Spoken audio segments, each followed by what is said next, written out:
Nuclear స్థావరాల టార్గెట్గా ఇరాన్లో దాడి జరిగింది. కానీ ఏ ఒక్కదాన్ని కూడా మనం పేల్చలేకపోయాం. మన ఫైట్ అంతా వృధా అయిపోయింది అన్నట్టుగానే ఇంటెలిజెన్స్ రిపోర్ట్ అందించింది యుఎస్కి. దానికి సంబంధించిన బిగ్గెస్ట్ బ్రేకింగ్ న్యూస్ని మన మాట స్క్రీన్ పైన చూస్తున్నాం. ఇజ్రాయెల్కి యుఎస్ ఇంటెలిజెన్స్ అధికారులు షాక్ ఇచ్చారు. అమెరికా దాడులో ఇరాన్లో న్యూక్లియర్ సైట్లు పూర్తిగా నాశనం కాలేదని, తమ దగ్గర నుండి ఆ న్యూక్లియర్ యురేనియం శుద్ధి ఆ రకంగానే ఉందని, దాంట్లో ఒక్కదాన్ని కూడా పూర్తిగా మనం నాశనం చేయలేకపోయామని చెప్పి యుఎస్ ఇంటెలిజెన్స్ అధికారులు ఒక రిపోర్ట్ అందించారట.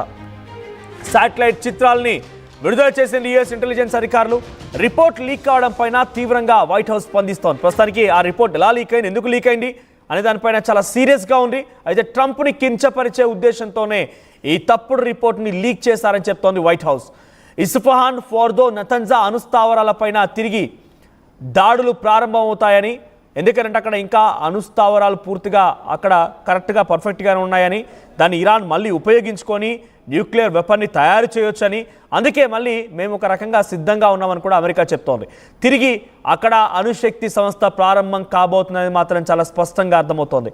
మీరు చూస్తున్నటువంటి విజువల్స్ అన్నీ కూడా యుఎస్ ఇంటెలిజెన్స్ అధికారులు విడుదల చేసినవే. సో ఆ విజువల్స్ మీరు గమనించండి. అక్కడ అణుస్థావరాలకు సంబంధించినటువంటి ఏర్పాటు కోసం, వాటిని తయారు చేయడం కోసం యురేనియం శుద్ధి అవుతోంది. అయితే ఆ యురేనియం పూర్తిగా కూడా మనం నాశనం చేయలేకపోయాం.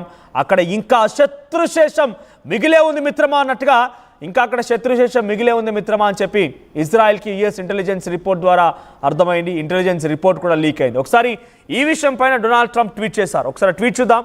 We have completed our very successful attack on 3 nuclear sites in Iran, including Fordo, Natanz and Isfahan.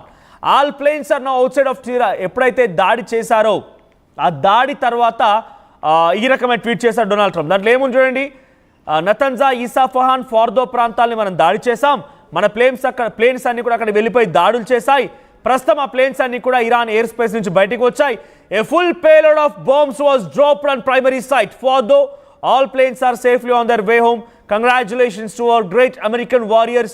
There is no another military in the world that could be done this. Now, it is the time for peace. Thank you for your attention to this matter. ఇది అని tweet చేశారు. ఏమంటున్నారు ఆయన అహంకారంతో? ఇతర దేశాలు ఏ దేశంలో కూడా ఇంతటి స్థాయి మిలిటరీ లేదు, మేము ఒక్కరమే చాలా గొప్ప వాళ్ళం, మేము చేయడం వల్ల ఈరోజు ఇరాన్లోని 3 న్యూక్లియర్ సైట్స్ని పేల్చేసాం. ఇప్పుడు ప్రస్తుతం అక్కడ నుంచి ప్లేన్స్ అన్ని కూడా వెనుదిరిగాయని చెప్పుకొచ్చారు. కొన్ని శాటిలైట్ దృశ్యాలను కూడా విడుదల చేశారు. కానీ రైట్ సైడ్ బాక్స్లో మీరు గమనించండి, ఇరానియన్ అరబిక్ అనేటువంటి ఆ ట్విట్టర్ అకౌంట్ ద్వారా అక్కడ ఇరానియన్ భాషలో వాళ్ళు రాసుకొచ్చారు. ఒకసారి దాన్ని ఇంగ్లీష్లోకి అనువదించే ప్రయత్నం మనం చేస్తున్నాం. ఒకసారి ట్వీట్ ప్లే చేయండి పీసీఆర్. సో ఇరానియన్ వారు వాళ్ళు ఏం చెప్తున్నారు? Urgent, the nuclear sites bombed by the United States do not contain materials that could cause radiation. ఇక్కడ ఏం చెప్తున్నారు? Nuclear sites bombed by the United States, ఎక్కడైతే బాంబులు వేశారో, డు నాట్ కంటైన్ మెటీరియల్స్, అక్కడ ఏం లేరు, అంత బూడి తప్ప అక్కడ ఏం లేరు. Do not contain material that could cause radiation, అక్కడ ఏం లేరు బూడి తప్ప. అక్కడ వాళ్ళు దాడి చేశారు, అక్కడ ధ్వంసం అయితే అయింది, కానీ అక్కడ ఎటువంటి మెటీరియల్ లేదు. That could cause radiation leak అయ్యే విధంగా అక్కడ ఏమీ లేదని చెప్తున్నారు. అంటే యురేనియం లేరు, న్యూక్లియర్ స్థావరాలు లేవు, అక్కడ ఏం జరగలేదు. కేవలం అహంకారపూరితంగా పోయి అమెరికా మాత్రమే దాడి చేసింది. కానీ ఆ 400 కిలోల యురేనియం చాలా సేఫ్గా ఉంది. మళ్ళీ 10 న్యూక్లియర్ బాంబులు తయారు చేసే శక్తి ఉందని చెప్తున్నారు. మీకు గ్రాఫిక్స్లో కూడా కనబడుతోంది యుఎస్ ఎలా దాడి చేసింది అనేది. యుఎస్ వైమానిక స్థావరం మిస్సోరీ నుంచి 11,000 కిలోమీటర్ల దూరం ఉన్నటువంటి ఆ ఇరాన్ స్థావరం బేస్, ఇక్కడ ఇరాన్ అణుస్థావరం ఇదే. ఎగ్జాక్ట్గా శాటిలైట్ దృశ్యాలు మీకు అటువే ఎక్స్క్లూజివ్గా చూపించే ప్రయత్నం చేస్తోంది. ప్రస్తుతం ఇక్కడే కుప్పకూలిపోయింది, ఇదంతా కూడా పూర్తిగా ధ్వంసం అయిపోయింది. ఇరాన్ అణుస్థావరం పైన అమెరికా దాడి చేసిన క్రమంలో ఇవన్నీ కూడా పూర్తిగా ధ్వంసం అయిపోయాయి. లెఫ్ట్ సైడ్ బాక్స్లో మీరు గమనిస్తోంది శాటిలైట్ బిఫోర్ దృశ్యాలు, రైట్ సైడ్లో మీరు గమనిస్తున్నటువంటి దృశ్యాలన్నీ కూడా ఆఫ్టర్ దాడి. ఎస్, మీరు విజువల్స్ గమనించండి. ఆ లెఫ్ట్ సైడ్ బాక్స్లో కనబడుతున్నటువంటి విజువల్స్ అన్నీ కూడా యురేనియం స్థావరాలు, యురేనియం శుద్ధి జరిగింది ఇక్కడే. అయితే పాత విజువల్స్ అన్నీ కూడా ఒకసారి ధ్వంసం అయిపోయిన తర్వాత పూర్తిగా విజువల్స్ అన్నీ కూడా మారిపోయాయి, అక్కడ పూర్తిగా బూడిదైపోయింది. ఇక రైట్ సైడ్లో మీకు కనబడుతున్న విజువల్స్ అన్నీ కూడా ఆ గ్రాఫిక్స్ అన్నీ కూడా మీకు యుఎస్ వైమానిక స్థావరం మిస్సోరీ నుంచి ఇరాన్ వైపుగా ఎలా దాడి జరిగింది, ఎలా దాడి చేసింది, 11,000 కిలోమీటర్ దూరం వరకు 37 గంటల సమయాన్ని ఎలా ఛేదించుకుంటూ వచ్చింది, ఇరాన్లో ఎంతటి దాడి చేసిందనడానికి చూపించే గ్రాఫిక్స్ అవన్నీ కూడా. సో ఏదేమైనా అణుస్థావరాన్ని మాత్రం ఢీకొట్టగలిగాం, కానీ అక్కడ ఏ మాత్రం నష్టం జరగలేదు, నాశనం కాలేదు, మన లక్ష్యాన్ని మనం చేరుకోలేదని చెప్పి యుఎస్ ఇంటెలిజెన్స్ సంస్థ యుఎస్ ఇంటెలిజెన్స్ సంస్థ ఈ విజువల్స్ని షేర్ చేస్తూ ఆ రిపోర్ట్ని కొంత లీక్ చేసే ప్రయత్నం చేసింది. అయితే ఈ రిపోర్ట్ లీక్ పైన వైట్ హౌస్ కార్యాలయం చాలా ఒక్కసారిగా ఆగ్రహంతో రగిలిపోతోంది. ఎందుకు లీక్ చేశారు?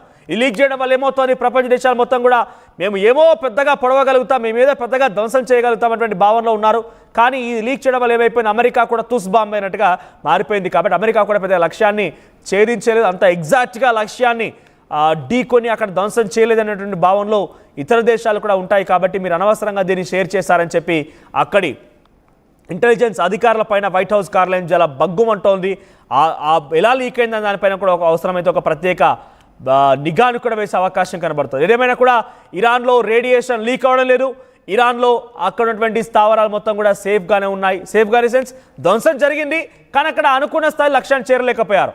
అక్కడ యురేనియం శుద్ధి జరిగేటువంటి ఆ స్థావరాన్ని పేల్చారు, కానీ అక్కడ యురేనియం శుద్ధి జరిగినటువంటి 400 కిలోల యురేనియం మొత్తం కూడా సేఫ్గానే ఉంది. దాని ద్వారా సుమారుగా 10 అణుబాంబులను కూడా తయారు చేయొచ్చే ఒక భావనలో అటు ఇరాన్ కూడా ఉంది. ఇప్పుడు ఇరాన్ ఏం చెప్పుకుంటుందంటే మీరు లక్ష్యాన్ని చేరించలేకపోయారు కాబట్టి నైతికంగా విజయం మాది అని చెప్పి సంబరాలు కూడా జరుపుకుంటోంది.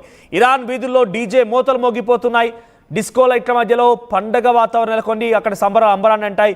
గెలుపు మేమే అంటున్నా. ఏకంగా అక్కడి ఫారెన్ మినిస్టర్ అగార్చి కూడా చాలా క్లియర్గా చెప్తున్నాడు, అమెరికా మా దగ్గరికి వచ్చి మోకరిల్లిపోయింది, అమెరికా నమస్కరించి మాకు ఈ యుద్ధాన్ని నుంచి ఆపేయండి అని చెప్పడం కాబట్టే మేము ఆగిపోయామని చెప్పి ఫారెన్ మినిస్టర్ అగర్చి కూడా చెప్తున్నారు.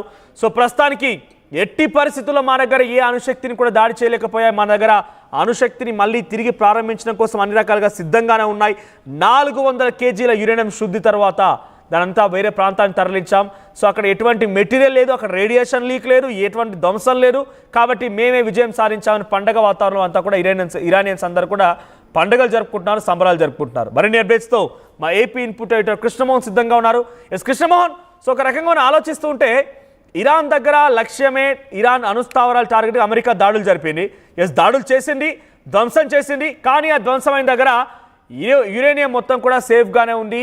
న్యూక్లియర్ వెపన్స్ని తయారు చేయడం కోసం అంతా సంసిద్ధంగానే ఉంది. నైతికంగా విజయం మారే మీరు లక్ష్యాన్ని మీరు ఛేదించలేకపోయారు కాబట్టి మేమే గెలిచామని ఇరాన్ సంబరాలు జరుపుకుంటోంది. సో డొనాల్డ్ ట్రంప్ యొక్క వైట్ హౌస్ కార్యాలయం కూడా అటు యుఎస్ ఇంటెలిజెన్స్ రిపోర్ట్ పైన చాలా ఆగ్రహంతో ఉన్నాయి. ఆ ఇంటెలిజెన్స్ రిపోర్ట్ కూడా చెప్తుంది ఇదే, వాళ్ళ దగ్గర పూర్తిగా యురేనియం ఇంకా పూర్తిగా నాశనం అవ్వలేదు, దాని ద్వారా మళ్ళీ వాళ్ళు అక్కడ ఇరాన్లో న్యూక్లియర్ శక్తిని మళ్ళీ ప్రారంభించే అవకాశం అని చెప్తున్నారు. అప్డేట్స్ ఏంటి? దీన్ని ఏ రకంగా అమెరికా పరిగణలోకి తీసుకునే అవకాశం ఉంది? బేసిక్ గా మొన్న జరిగిన యుఎస్ జరిపిన ఇరాన్ మీద జరిగిన దాడుల్లో అదే రోజు కూడా ఇరాన్ చాలా క్లియర్ గా చెప్పింది, మాకేమి అమెరికా జరిపిన దాడుల వల్ల మాకేమీ నష్టపోయింది ఏమి లేదు, మాకు ఈ సైనిక చర్య వల్ల మాకేమీ పెద్ద ఇబ్బంది ఏమీ కలగలేదు, పూర్తిగా మేము అనుకున్న మాకు ఏదైతే సేఫ్టీ ఉన్నాయో మా మెజర్మెంట్స్ మా ఐటమ్స్ అన్ని కూడా మా న్యూక్లియర్ సిస్టమ్ కావచ్చు అంతా కూడా సేఫ్ గానే ఉంది అనేది అదే రోజు ఇరాన్ చెప్పింది. అయితే ఇప్పుడు తాజాగా యుఎస్ ఇంటెలిజెన్స్ ఇచ్చిన రిపోర్ట్ ఏదైతే ఉందో ఈ రిపోర్టు ఇప్పుడు కొంత ఇజ్రాయెల్కి షాక్ గా అనిపించింది, మరోవైపు ట్రంప్ కూడా షాక్ వచ్చిన పరిస్థితి అయితే ఉంది. ఇప్పుడు ఇరాన్ని క్లియర్ గా నిన్న మొన్నటి దాకా ఇరాన్ అంతా చూస్తానని చెప్తున్న ట్రంప్ మనం కానీ చూసుకుంటే నిన్నటి నుంచి చాలా లైన్ మార్చాడు. ఇరాన్ పాలన మార్పు కోరుకోవడం లేదంటూ కామెంట్ చేస్తున్నాడు. మరోవైపు యుద్ధం తర్వాత ఖమేనీని తొలగించాలని గతంలో చేసిన ట్రంప్ ఈ రోజు పరిస్థితులు పట్ల లేదు, అంతా బాగుంది, ఇరాన్ ఖచ్చితంగా ఖమేనీ పాలన మెచ్చుకుంటూ ట్రంప్ ప్రవర్తనలు కూడా చేస్తున్న నేపథ్యం. అయితే ఇప్పుడు జరుగుతున్న ఈ దాడులకి యుఎస్ ఇంటెలిజెన్స్ ఇచ్చిన రిపోర్ట్ ఏదైతే ఉందో దాని మీద పూర్తిగా ఇరాన్ న్యూక్లియర్ సైట్లు మొత్తం కూడా ఏదైతే న్యూక్లియర్ వెపన్స్ ఉన్నాయో అనుకుంటున్నారా, లేకపోతే న్యూక్లియర్ స్థావరాలు ఉన్నాయో వాటన్నిటిని ఎక్కడ కూడా నాశనం కాలేదనేది.